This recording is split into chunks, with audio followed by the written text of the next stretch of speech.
नमस्कार सभी को। Questions on Advaita Vedanta mini series में आपका स्वागत। तो चलिए हम और एक प्रश्न लेते हैं। व्हाट रोल डज भक्ति प्ले इन अद्वैत वेदांता? तो भक्ति का जो मूल्य है अद्वैत वेदांत में, उसका क्या मूल्य है, कह यहाँ पर प्रश्न है। तो सामान्य तौर पर यह बताया जाता है जब हम शास्त्र वगैरह पढ़ते हैं, तो भक्ति जो है सांप्रदायिक सांप्रदायिक मान्यता के अनुसार भक्ति जो है वो आपको साक्षात मुक्ति नहीं दे सकती। तो वो कैसे देगी? वो जो है आपके मन की चित्त शुद्धि करेगी, और जब आपके मन की चित्त शुद्धि हो जाएगी तब आप ज्ञान मार्ग में जाओगे और ज्ञान से आप मुक्ति पाओगे। तो डायरेक्ट आपको भक्ति मुक्ति नहीं दे सकती कह के सामान्य तौर पर, जो सांप्रदायिक तौर पर अद्वैत में कहा गया। ठीक है, ये एक समाधान है। दूसरा समाधान क्या है?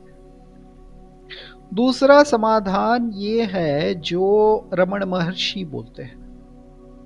रमण महर्षि के अनुसार भक्ति के द्वारा आप जो है आप साक्षात मुक्ति पा सकते हो। हाँ, डायरेक्ट मुक्ति पा सकते हो भक्ति के द्वारा। कैसे? तो रमण महर्षि का ये है कि रमण महर्षि बोलते हैं कि बंधन का कारण जो है जीव भाव है। तो जीव भाव जो है आपको ज्ञान मार्ग से चला जाएगा, भक्ति से भी आपका जीव भाव चला जाता है। कैसे? क्योंकि भक्ति में क्या है, आप भक्ति करके करके करके आखिर में आप अपने आप को समर्पित कर देते हो। ये समर्पणा भाव यहाँ तक चला जाता है कि आप अपने आप को भी मतलब भूल जाते हो, अपने जीव भाव को भी भूल जाते हो, और तब जो रह जाता है वो ब्रह्म भाव ही रह जाता है, कह के रमण महर्षि ने बोला है।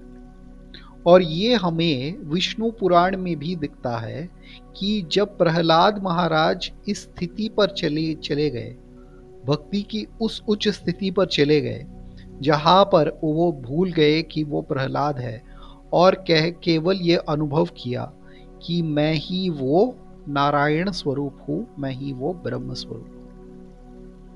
ठीक है, तो ये था प्रश्न का समाधान। और एक प्रश्न से मिलते हैं, तब तक के लिए अलविदा।